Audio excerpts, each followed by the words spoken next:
Good evening. The family of a 96-year-old woman who went missing 12 years ago are pleading for the courts to pronounce her dead. Nellie Harriott was last seen on a bus in Brighton. It's thought she was suffering from dementia, and there has been no trace of her since. One of Nellie's closest relatives, her great-nephew, says he thinks the 4-year wait to declare her death is an insult to his aunt.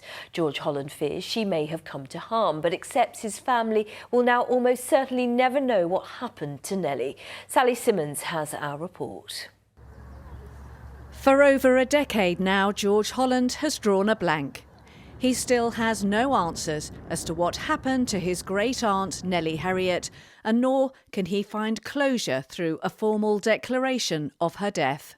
It's exceptionally frustrating. I never imagined 12 years on, A, we wouldn't know what had happened to my great-aunt, but secondly, it's incredible to think that over 4 years after applying to the courts for a presumption of death, we're still waiting. In 2012, dressed in this purple coat and black hat, aged 96 and suffering with dementia, Nellie took a bus but got off in the Whitehawk area of Brighton, never to be seen again.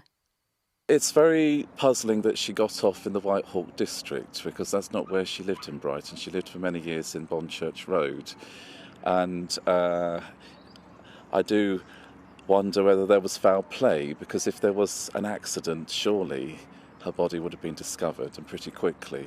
Given Nellie's age, her great-nephew wanted a court ruling to formally declare her death. But 4 years after a hearing in the High Court, still nothing. Every time I have inquired about the progress of this application, I have been, every time, told I had to keep waiting.